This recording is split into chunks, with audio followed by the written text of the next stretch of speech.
My name is Heather Kiros, and I'm the author of First Century Youth Ministry, as well as a founder and director of the ministry that goes by that name. And today I want to share with you about something found in chapter 3 of my book that makes me believe that Jesus himself was a youth pastor.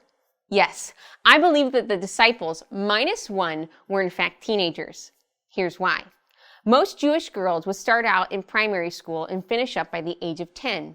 However, Jewish boys would continue on, but only the best of the best would get to the point where they would follow a great rabbi. If they weren't the best of the best, then they would no longer continue on in the Jewish educational system and would instead start working in their father's trade. Lois Tverberg and Anne Spangler observe in their book Sitting at the Feet of Rabbi Jesus. By the age of 13, most boys would have concluded their formal study and then begun to learn a trade.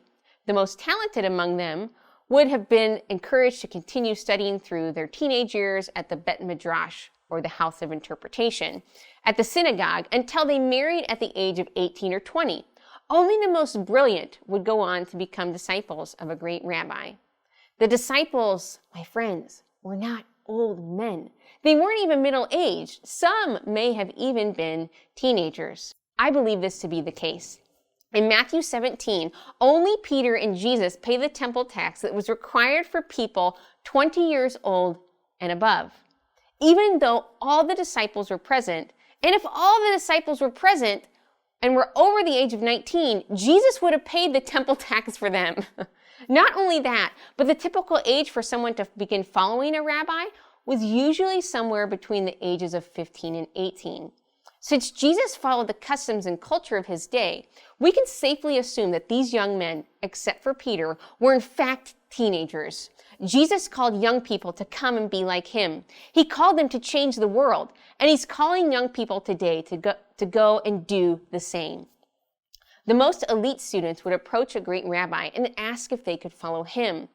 By observing the rabbi's life, the potential disciples would have an idea of who they would want to follow.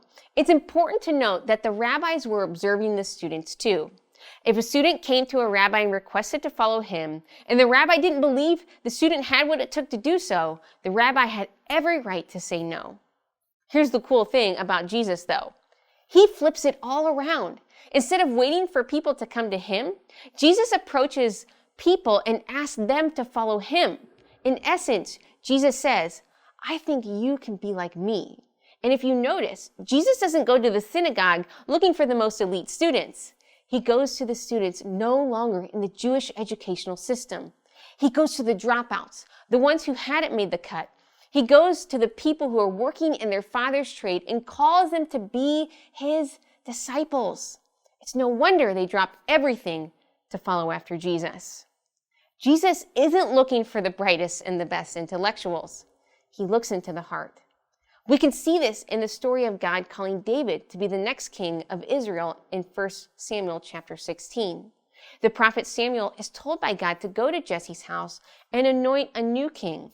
Samuel sees many strong, capable sons of Jesse, but finds no man worthy of kingship. Being strong and capable are not the traits God sought. Israel's future king, Jesse's youngest son, was out in the shepherd's field. It was not his stature, accomplishments, or prestige that made David God's chosen king. God saw in the heart of David a shepherd, tending to, protecting, feeding, and caring for his flock. In light of a story like this, it's no surprise that Jesus bypasses the most exceptional students in the synagogue and goes looking for disciples on a fishing boat in a tax collector's booth. Maybe some of your teenagers feel like their upbringing, family, or failures make them unworthy of being Jesus' disciples. Remind them that it's not their strength, stature, or prestige that makes them worthy. It's God's grace through the Holy Spirit that empowers them to become like Jesus. Isn't that so cool? If Jesus showed up on the scene today, he wouldn't first go to the senior leadership of your church looking for disciples who would change the world. No, he'd come to your youth group to find teenagers to make a radical impact for the kingdom. If you'd like to learn more and help students grow as disciples of Jesus, then join us at First Century Youth Ministry. Simply follow the links provided in the description and get plugged into our weekly podcasts, cohorts, curriculum, or buy the book First Century Youth Ministry. To help people like you, become the very best disciple makers by looking back into the Jewish roots of our faith for the way forward in youth ministry discipleship.